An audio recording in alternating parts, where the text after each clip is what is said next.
Saan sa Batangas? Alitan. Ha? Alitan. Saan yun? Bet na dito ka? Tinda ng... Hindi ka pumapasok? Pasok. Anong oras ang pasok mo? Ano, walang pasok. Wala kang pasok ngayon? Bakit? Iban ng mami namin. Liban na. Ah, wala kang inyong maestra. Anong grade mo na? Grade 3. Tapos, yung pinagbebentahan mo eh, binabaon mo. Nasaan yung iyong magulang? Nasa simbahan, nagtitinda din. Ilan yung dala mo? Magkano ang isa niyan? 20. Ano, bibigyan na lang kita ng pera pero hindi ko nakukunin yung ano. Ha? Yung pera is babaunin mo ha. Huwag mong i-ano sa kung saan-saan lang ha. Nasaan ang tatay mo? Sa trabaho? Ano trabaho? Diyan.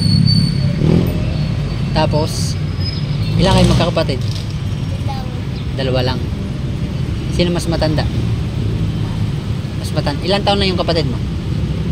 Ilang taon na siya? 5. 5. Di pumapasok din, nasa school. Saan ka ba pumapasok?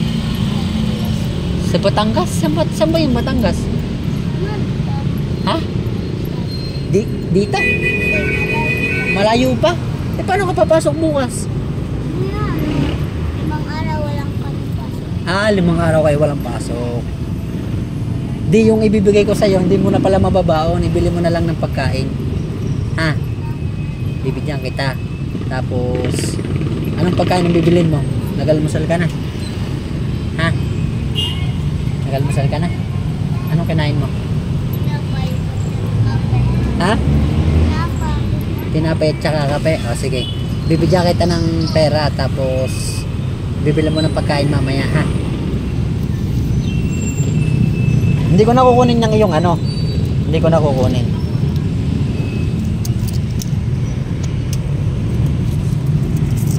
Tapos bili mo na lang siya ng pagkain ha. Ita. Sali. Okay, madami yan. Madami yan ha, madaming pintis yan ha. Ano sasabihin mo? Salamat po. Ha? Bibili mo ng pagkain ha. Tapos ito pagbenta mo na lang para ano? Sige, bye-bye. Yun, minakita ko din magsasampagita. Di ang ginawa ko is hindi ko na kinuha yung kanyang pinagbebentang sampagita. Ang ginawa ko na lang is binigyan ko siya ng pangkain. Tapos nag-aaral daw siya kaya siya na dito is wala siyang pasok 5 days.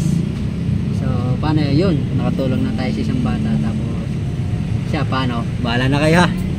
Binigyan ko siya ng konting tulong pangkain. Salamat, bye bye. Yan bata.